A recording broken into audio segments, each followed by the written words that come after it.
সুপ্রিয় দর্শক, আসসালামু আলাইকুম। আমন্ত্রণ জানাচ্ছি দি কনভারসেশনে। আপনারা নিশ্চয়ই লক্ষ্য করেছেন যে গেল সপ্তাহে ইসরায়েল প্যালেস্টাইন কনফ্লিক্ট আবারও সহিংস হয়ে ওঠে। ৪৬ জন প্যালেস্টাইনিয়ান প্রাণ হারায়, তার মধ্যে ১৬ জন হচ্ছে চিলড্রেন। তো আজকে আমরা ইসরায়েল প্যালেস্টাইনিয়ান কনফ্লিক্টের বিভিন্ন দিক নিয়ে সর্বশেষ যে কনফ্লিক্ট সেটি নিয়ে আমরা আলোচনা করব।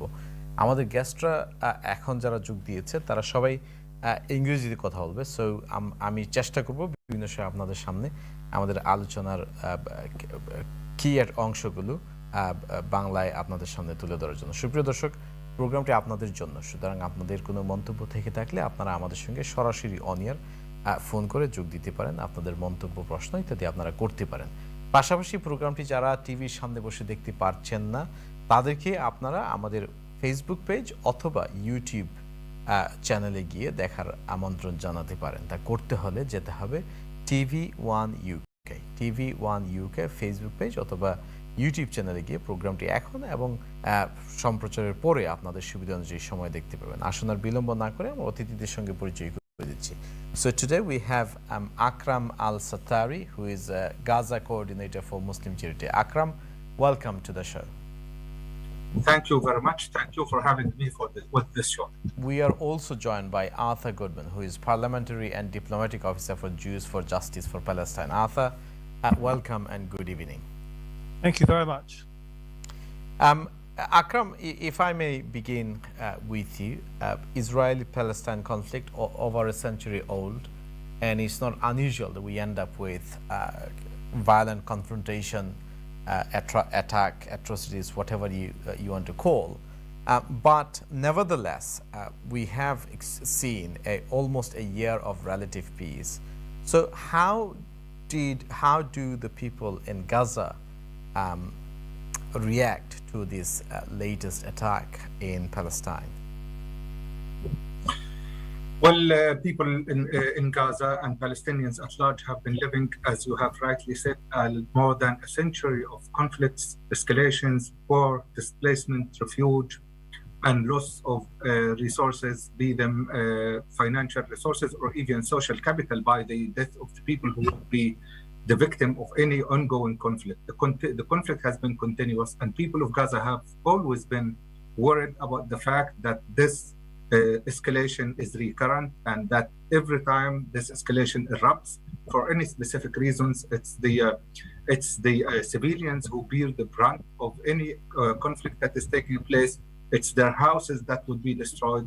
It's their assets that would be destroyed, and it is them the prime target and the main party who pays the invoice of any conflict. So they have been worried, and they have been waiting with suspension, and they have been aware that Gaza, with the unresolved political issues in it, is going to be a target for any escalation. So, I mean, we've seen a ceasefire brokered by Egyptian authorities between Israel and Islamic Jihad in Palestine. But nevertheless, I think early morning today, a leader of one of the armed group loyal to Fatah was killed. How did people react to that? Is there a sense that the ceasefire is going to hold?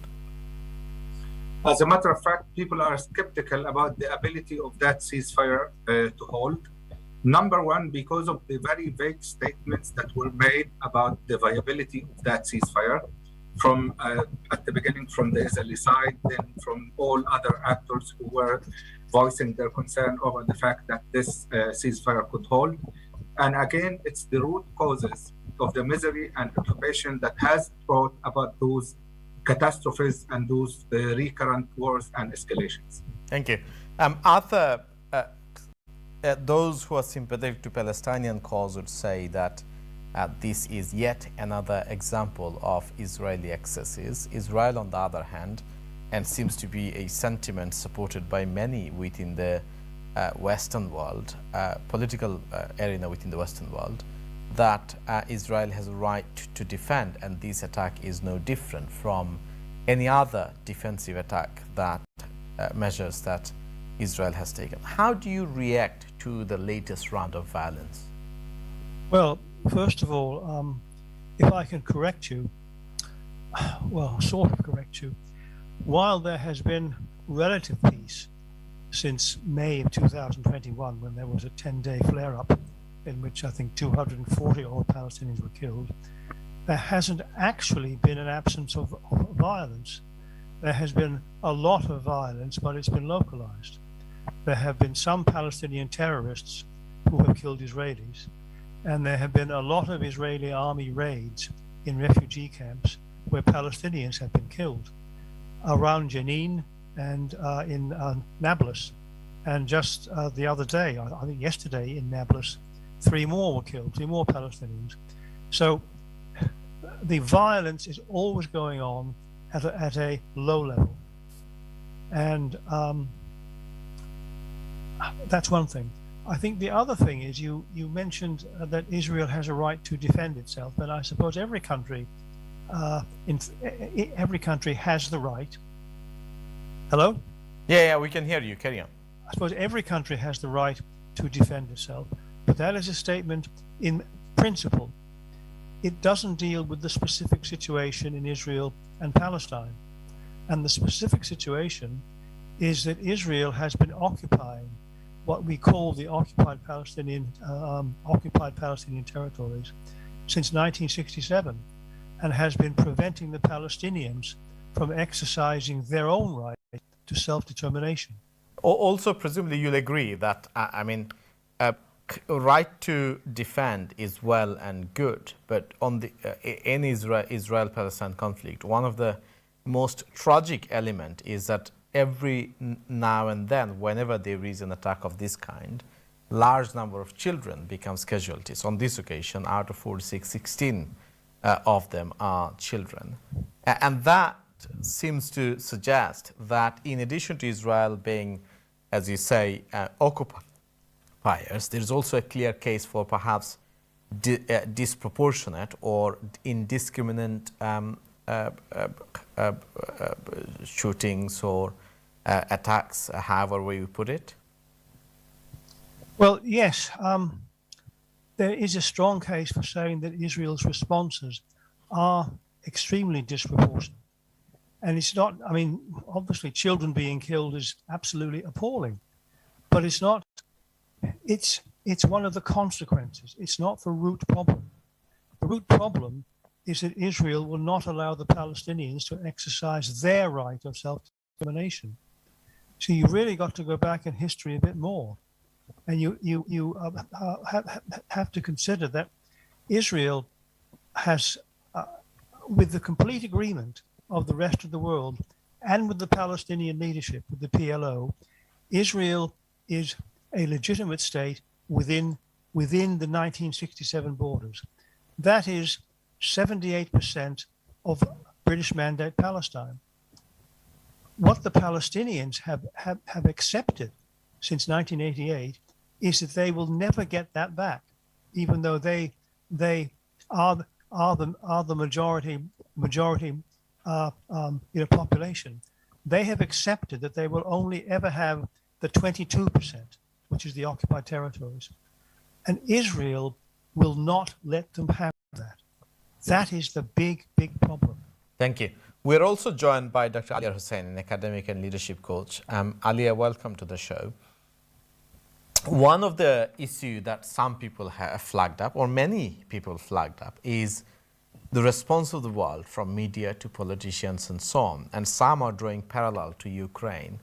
How do you respond to the allegation that somehow the world, media, politicians and so on, being duplicitous in how they are approaching Israel-Palestine conflict as opposed to how they were responding to Ukraine?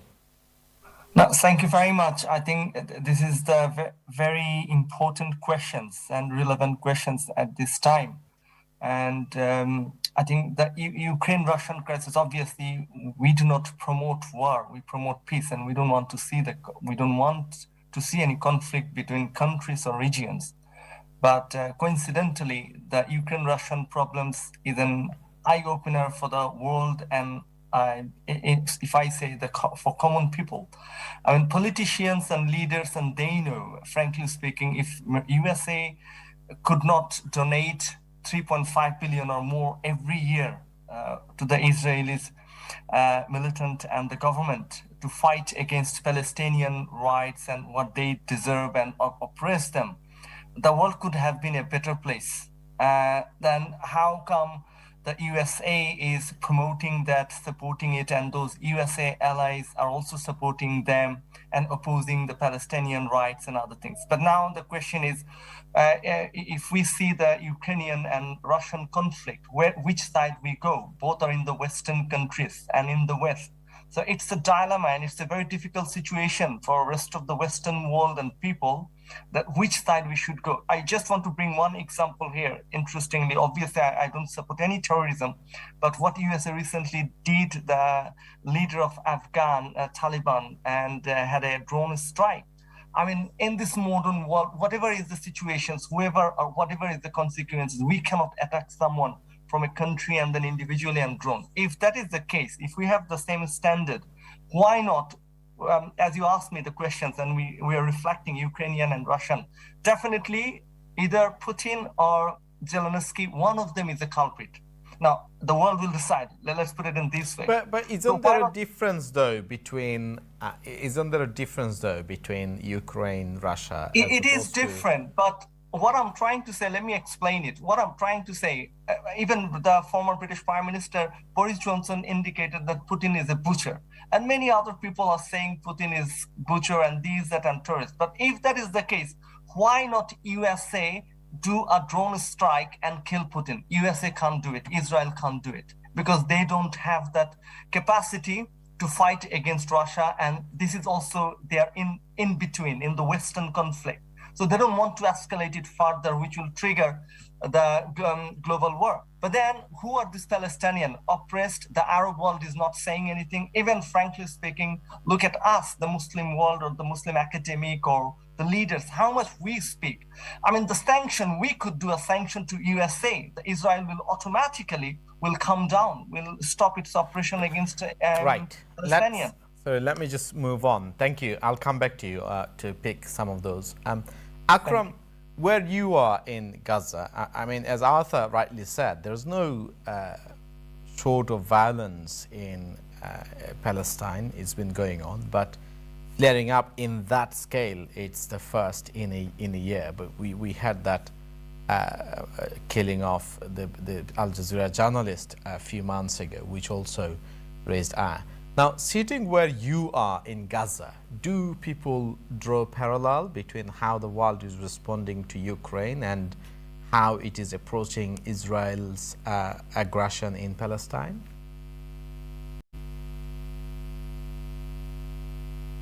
Akram, did you? Yes, indeed.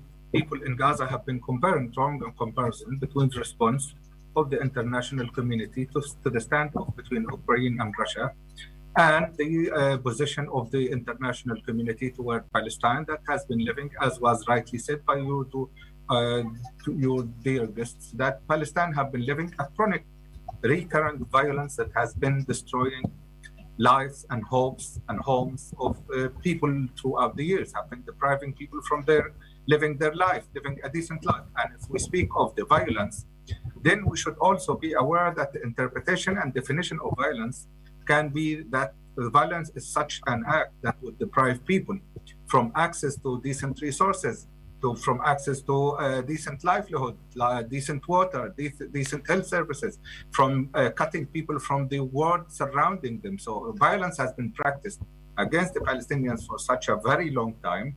And people in Palestine, Gaza, and the Arab world also have been comparing between the way the international community acted when Ukraine was at risk and the very different way they acted when Palestine is still under threat and people of Palestine are still dying. You mentioned people in Palestine and in the Arab world and so on. But if we look at the governments in the Arab world, their own response to Palestine and their own position is pretty pathetic, isn't it? If I'm quoting the people of Gaza, I would be telling you, they have been feeling that they have been failed by the Arab regimes around them, and they have been failed by the international community.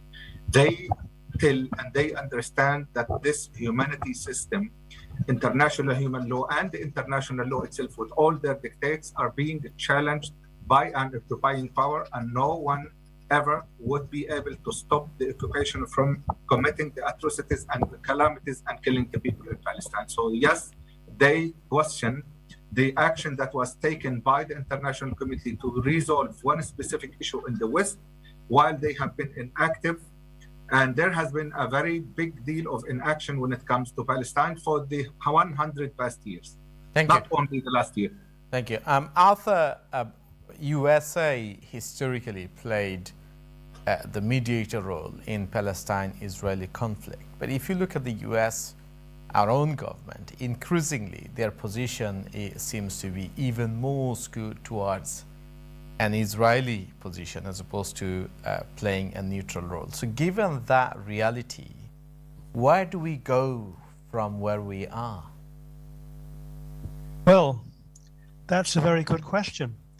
I spend a lot of my time in JFJP with our lobby group, and we lobby governments, we lobby the important EU member states, we lobby the European Union through the European Federation of Jewish Peace Groups, and we also lobby the opposition parties.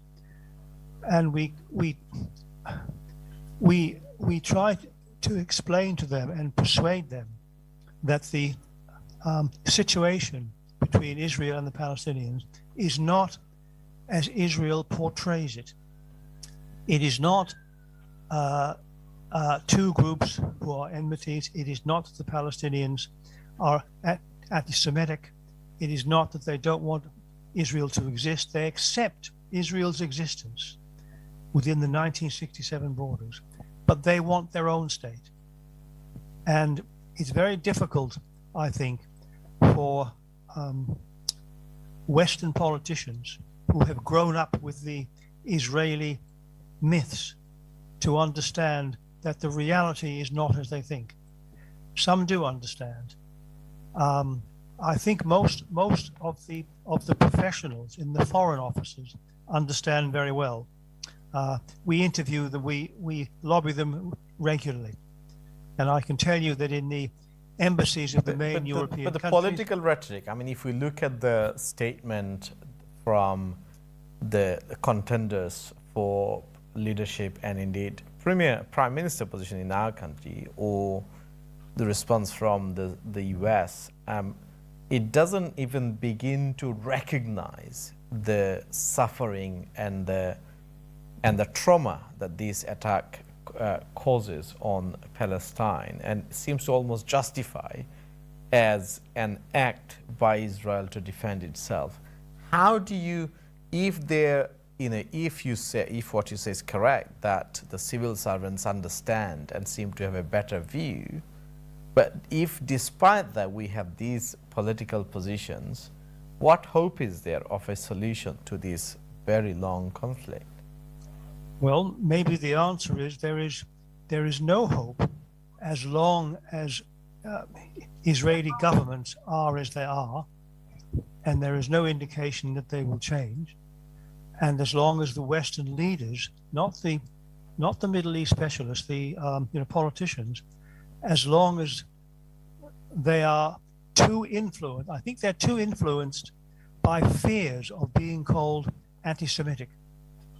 And the big Jewish communal organizations that support Israel 100% are very good at inculcating those fears of being called, in politicians, of being called anti-Semites. And you saw that in the Labour Party here, and it's true in all parties. And there is a great reluctance to stand up to Israel. Now, if you ask me how that will change, I don't know the answer. Right. We keep trying. Complex situation. None of us know the answer. Aliar Hossain, you are an academic.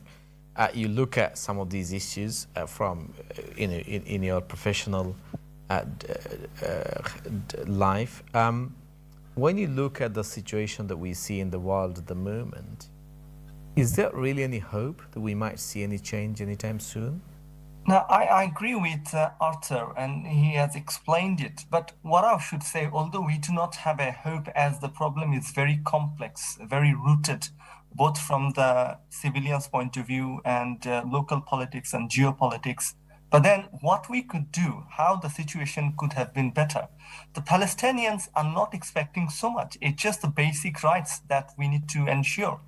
That not randomly, whenever Israel wants, and sending or the troops and missile and those things. This is not acceptable. We can't accept in this. Look, Ali, I think we all accept. I mean, everybody here accepts, and I think majority of the people around the world also accept. So this is not acceptable. Even politicians who speak so publicly in support of Israel probably would also accept in private this is not acceptable. But the question is, how do we move from a position where the power that be in the world is taking such a disproportionate partial role? How do you move from that? Is there any I think we have seen an example. I mean, we never had an example in the world sanctioning a strong country like Russia the way we did it, from corporations, from international institutions and country.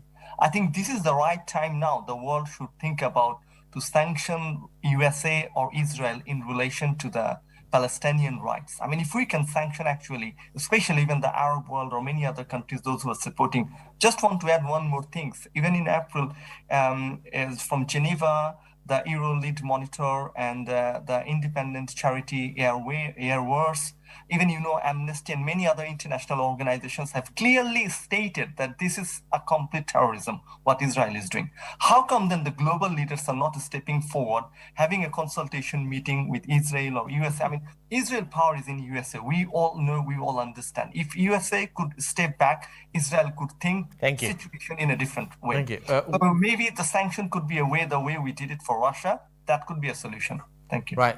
We are going to discuss some of this and also the humanitarian situation and how all of us watching can express our support, solidarity, etc. in a moment. But we will take a break now, and after the break, we'll discuss those in more detail. So please don't leave. Stay with us until that time. Thank you.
Assalamu alaikum and welcome back to the conversation. Today we are discussing the Israel-Palestine conflict. As you know, over the weekend or leading to the weekend, 46 Palestinians lost their lives, of which 16 are children. One of those killed is also a leader of one of the armed groups loyal to Fatah. We were discussing the impact, we were discussing how the Gazans reacted to this latest attack on their land and how they read the reaction from the international community. We also briefly looked at what hope we have of reaching some form of settlement. This particularly given that the key powers in the world, USA, UK, and indeed most of the Western and indeed Arab world, taking a position that often seems to be much more sympathetic to that of Israel and much more hostile, or if not hostile, certainly less sensitive and mindful of the position that the Palestinians find themselves in. Akram, people in Gaza surely are mindful of the current reality of global powers and their positions in relation to Israel-Palestine conflict. How do the Gazans see their future? The Palestinians see their future. How do they, see that this stalemate could come to an end? Akram, you there? National community for the past 74 years and for the past 54 years. The past 74 years, ever since the declaration of Israel as a state and the land of occupied Palestine, and 54 years ever since the annexation of the other parts remaining from the Palestinian occupied Palestinian territories in 1967. Palestinians, Gazans feel left behind. They feel betrayed by the international community, and they feel this situation is going to continue if there is no significant change in the power dynamics in the region and in the world. There are some living testament of the fact that this situation is going to change. They have seen with their own eyes how the international community swiftly responded to what they call the threats to the integrity and sovereignty of the Ukraine. And they have been seeing for the past 74 years how no one international political power did anything to change the reality they have been living Akram, in. I'm going to stop you for a moment. I'm going to take a call and then I will come back to you again. Assalamu alaikum, caller. Alaikum salam. ভালো আছেন আপনি? জি আলহামদুলিল্লাহ আছি। বলুন আপনার মন্তব্য। আমি একটা করি রাখি, আপনারা তো ফিলিস্তিন সম্বন্ধে আলাপ করলা। আমি 30 বছর আগে জার্মানিতে আসতাম আর কি জানি, তো কয়েকজন ফিলিস্তিন লোকে আমার খুব ফ্রেন্ডশিপ আছে, বুঝছেন? তো ফ্রেন্ডশিপ ওর তো একসাথে থাকতাম, কিন্তু এরা যেন ইসরায়েলি অত মারের বা যে সাতার বা বহুত নমুনে আমি তো টেলিভিশন দেখি, সবসময় দেখি ফিলিস্তিন ইসরায়েলি তারা এখন ফাইট করে বা যে করে, কিন্তু দুই সারা ফিলিস্তিনের কিন্তু এটা পিপুল এত বাদ পিপুল আর কি জানি আমরা কল্পনা করতে পারতো না। আমি রয়েছি আপনি বলতেছেন সরি কিন্তু আমি খানচিয়াতে রয়েছি, আমি হইলাম আজকে আমি বুঝতে করলিছি কালকে দিব না কাটিয়া হে সিগারেট দিয়া দুগিয়ে মিলিয়ে আমার গালো সিগারেট লাগাইছেন, বুঝছেন নি? এত ফেরোসাস মানুষ আর কি এরা লাগে, এরা সিম্পেথিক আমরা লোয়ার কোনো জিও নাই, বুঝছেন নি? আপনি কি বলতেছেন, সরি আপনি কি বলতে চাচ্ছেন যে এই যে সর্বশেষ যে আমরা দেখলাম যে ইসরায়েলের গিয়ে ৪৬ জনকে হত্যা করলো, এর মধ্যে ১৬ জন চিলড্রেন, এইগুলো জাস্টিফাইড, মানে এটা তাদের দোষের কারণে এটা হচ্ছে? Thank you. Right, okay, thank you. Right, Akram, coming back to you, one of the things, very briefly if you'll deal with, because we're running out of time and I want to come back to you again in relation to humanitarian situation. But very briefly, what do Gazans expect from citizens around the world? I'm not talking about government, but individuals who are concerned and sympathetic and supportive. How do the Gazans see that they should respond? Well, the Gazans expect a lifeline from the world, be them the NGOs or any national or social powers all over the world. And they have already seen such dignified action that has been taken by the people and by the organizations, while all the other political levels failed them big time. Thank you. Arthur, coming to you. I know that we initially, earlier, we hit almost a depressing note that perhaps there isn't a solution or a solution anytime soon. But for the ordinary citizens in Britain and around the world who are concerned about this conflict and wants to play a part, what do you say to them? What can they do to get involved or to contribute to some kind of solution? Well, what they can do is contact their own MPs, talking of England now, their own MPs, and say you must speak up about what Israel is doing to the Palestinians, and keep doing it. Now, that's what people who are interested can do. MPs are attentive to their postbags. One thing which will help people do that, and would actually help MPs, is to understand that at least in England, the Jewish community is not 100% behind what Israel does. There was a very good survey which disclosed that, produced by the City University in 2015. And what it showed basically is that most Jewish people do identify with Israel, but underneath that, there is a huge disparity of opinion about what Israel actually does. And there were lots and lots and lots of questions about different aspects of Israeli policy toward the Palestinians. But roughly speaking, in 1/3 of the questions, there was a big majority which did not approve of what Israel does. Big majority. In the second third of the questions, it was about 50%, 50%, 50-50 either way, approved, didn't approve. In the last third, there was a significant minority which did not approve of Israel's policies. Now, the more people realize that, the more non-Jewish people realize that, the more they will feel free to voice their private criticisms of Israel in public. Thank you. Aliar, very similar question to you. We put a lot of weight on Arab world, on Western government and so on. But the reality is, in recent years, we have seen hardening of attitude towards Israel, towards Palestine, from Middle Eastern governments, notably from Saudi Arabia, from Arab Emirates, and so forth. What can individuals do to shift that balance? I think we, as an individual, I mean, if you look at from the global citizens' point of view, I mean, frankly speaking, how much we can do, even if you look at our own country perspective, there's been an ongoing putting pressure to MPs and the government and writing and so many petitions in so many years, hundreds of thousands of petitions around the world. Things are not working. I just want to add one report. Just now, I'm looking into a Jewish group across the globe condemned Israel's unprovoked bombardment of Gaza. This is just a news today that many Jewish groups in around 9 countries, they have cooperated and they are against what Israel is doing. But on the other hand, if you look at the major power, Joe Biden has indicated in another report that US President Joe Biden has condemned the Israeli government of the defending its people and saving countless lives, and is accepting it and saying Israel what it is doing is completely right.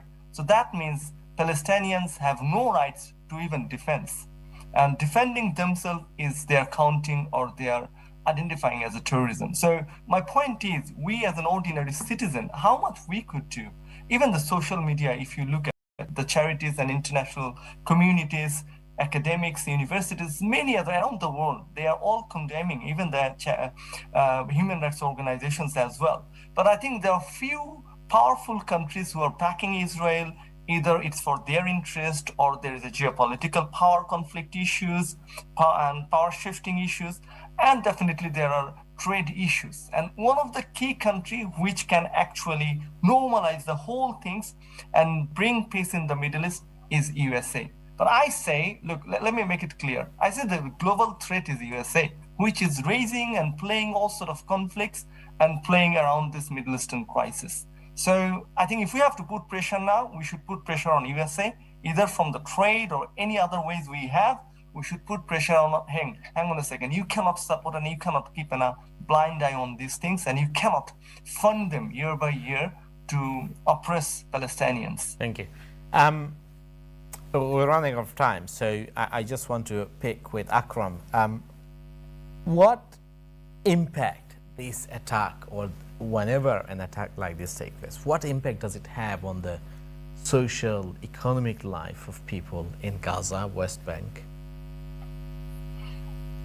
Well, seeing the impact on the people's life, you see that they are designed to destroy people's life. They are designed to erode their resilience, and they are designed to leave them with no hope whatsoever, because people are losing their very genuine human right of living in a safe place to call home, which would be destroyed. They're losing their lives in the extreme cases. They're losing their financial livelihood. They're losing their livelihood and their financial facilities in some of the time. So they are leaving a devastating impact on all aspects of life of the people who were lucky enough to survive those attacks. And it takes the life of the people who were less fortunate, and it destroys any future. And so what support is there? I mean, what support is there to help people in terms of humanitarian response? Are there charities supporting them, and can the charities move freely? Do they have sufficient, resources to support people?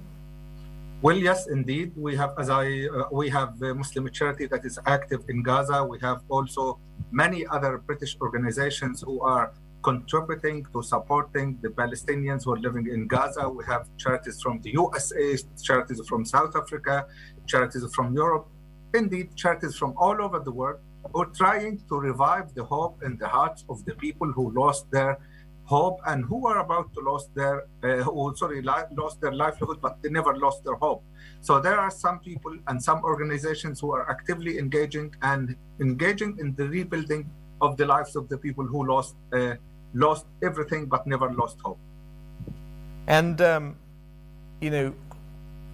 people who wants to help from a humanitarian perspective, what do you tell them? What should they do? I think they should approach the authentic and trustworthy UK organizations to deliver whatever aid they want to provide to people. They have different programs. If I'm allowed to speak, I can speak about the different programs that are provided by Muslim charity. They are providing home renovation, home rebuilding, startup projects for the people who otherwise have no income, medicines provided to the hospitals and those in need, sometimes bread at the time of emergency, food packs for those families, and also NFI, which is one of the running programs, orphan sponsorships. And I think also many other UK organizations are doing the very same thing. And this is something to be recognized. This is something to be appreciated, not only for the work that is done by Muslim charity, because that work is sustained by the will of the people who are generous enough and willing enough to give, to support other people who are living in a very critical condition, which is in Palestine and many other conflict zones all over the world. Thank you. Arthur, we've spoken mostly around political issues, but each one of these attacks has very real human cost for the families affected directly in terms of losing a loved one, but also for people generally. It has huge disrupting impact on their livelihood. How important is it that all of us who are concerned, that we support them humanitarily wherever we can? Well, it's important, obviously, that people give what they can. The most long-term support is to keep working on your own MP to try to get the government to change its approach. Now, at the moment, the Labour Party seems to be much more willing to speak publicly to the fact that Israel is the problem, the occupation is the problem. We have been working on the Labour Party for some time toward that end, and I hope it continues when they form the next government. Thank you. And Aliar, we've seen over the years that a lot of charities who wants to operate in Palestine face all kind of challenges and difficulties. Given the challenge that many charities face, how important do you think it is, even from a political statement point of view, how important it is that everyone who feel concerned that they should support as much as they can financially and with other resources? And this is our moral duty and responsibility, to showing compassion and standing against oppression and for the truth, whatever is our platform, from an individual or from a political point of view. And obviously help, Palestinians need so many different types of help, from food, water, safety, medication. So we will be continuing as an ordinary citizen as much as we can via the various charitable organizations. But at the same time, the strong and good point mentioned by Arthur, ongoing support should be putting pressures on the local government or MPs if we can. And in UK, obviously, we can see that Labour is more upfront to have a discussion about it. So we could support them. But alternatively, I must say that having experienced and everything within my research and understanding, I think the key problem is not just even only the Palestinian. Two problems are together, the Israel and the USA. So if we cannot stop Israel with any means, what we can actually, we can measure how we can stop and how we can influence and force USA to support and fund to continue the war for, against Palestine by the Israel. So if we can put pressure on US government individually, from our political background, or in whichever way, whichever means we can, I think that would be more worthy and in the long-term solution. In the meantime, Arab ones should speak up, because they can also raise a voice. They have the platform to organize a discussion. You say Arab world, what do you mean?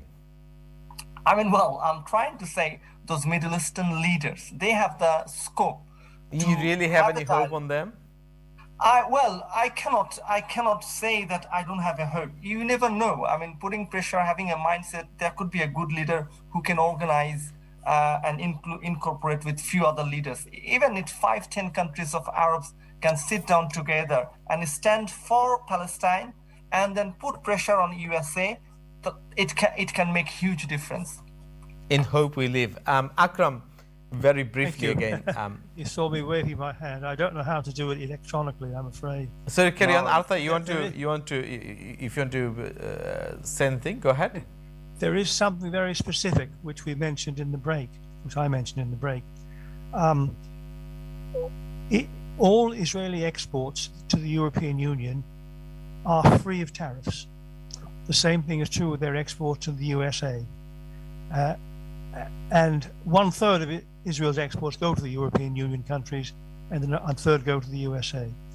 Part of the EU-Israel Association Agreement, which is what gives Israel that tariff-free entry, is that Israel must abide by international human rights standards. Israel clearly doesn't. If the European Union were to suspend those tariff concessions, that would be a huge pressure on Israel. Even the likes of Netanyahu would have to set up and take notice about that. Now, that would be very difficult to achieve because of something very technical in the European Union decision making, in the way the EU Foreign Ministers Council works. But that would be tremendous pressure. We have been lobbying for that for years, and if that could be done, that would make Israel change course, I'm quite sure. Thank you. Akram, are you still there? Yes.